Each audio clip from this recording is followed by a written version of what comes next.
ఈరోజు ఆదివారం 20వ తారీఖు జూలై నెల 2025వ సంవత్సరం సాయంత్రం 5:30 దాటిన తర్వాత బెత్లెహేమ్ నగర్ యేసు కృపా నిలయంలో ఇది చిత్రీకరించడమైంది. గబగబా చెప్పేస్తాను, ఈ పెద్ద విశేషాలు ఏం కదా. నేను మహాభక్తుడిని లేకపోతే నన్ను మించిన సేవకుడు ఎవరు లేరని అనిపించుకోవడం కాదు, కానీ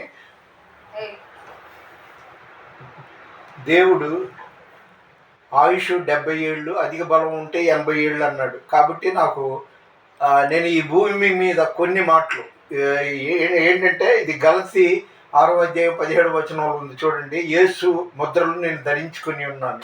ఈ విధంగా నేను ప్రకటించుకుంటూ వెళ్తాను. నువ్వు అయ్యప్పని మొక్కొద్దు, రాముడిని మొక్కొద్దు అంటే లాగి గోపు మీద కొడతారు. కాబట్టి నా దేవుడిని నేను ధైర్యంగా ప్రకటించుకుంటూ బయలుదేరి వెళ్తున్నాను. ఈరోజు ఉదయం సెయింట్ పీటర్స్ కో కేథడ్రల్ వెళ్ళి అట్నుండి నా బిడ్డ దగ్గరికి వచ్చాను.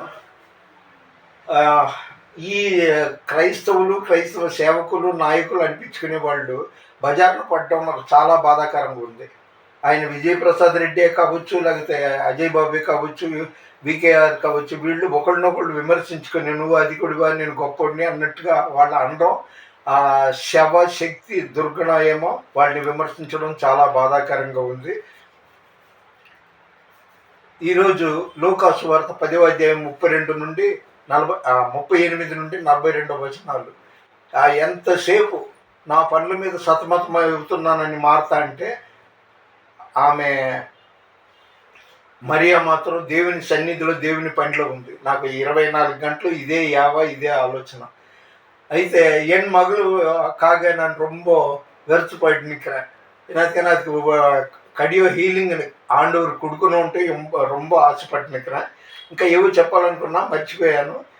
ఇప్పుడు బెత్లెహేమ్ నగర్ యేసు కృపా నిలయం నుండి మళ్ళీ ఇంచిపేటకు బయలుదేరుతున్నా. నన్ను గుర్తుంచుకోవటానికే చెప్పాను కదా, అధిక బలం ఉంటే 80 ఏళ్ళు బతుకుతారని. అందుకని నా గుర్తు కోసమే. కానీ ఇంకోటి ఘంటాపదంగా చెప్పగలను, ఒక సినిమా యాక్టర్తో ఫోటో దిగాలి, ఎమ్మెల్యేతో ఫోటో దిగాలని చాలామంది అంటారు. కానీ నాతో పేరున్న సేవకులందరూ ఫ్రాన్సిస్ గారి మీతో ఫోటో దిగుతూ ఉంటేనే వాళ్ళు దిగారు. అది ఒక సంతోషంగా, దేవుని మహిమపరిచినట్టుగా సంతోషపడుతుంటాను. కొండపల్లి మీద నేను మోకరించి ప్రార్థన చేశాను. ముగిస్తున్నా. మన వినికిడిలో దేవుడికి కొన్ని మాటలు దీవించును గాక. దేవుని పరిచర్యలో మీ రత్నం ఫ్రాన్సిస్. God bless you.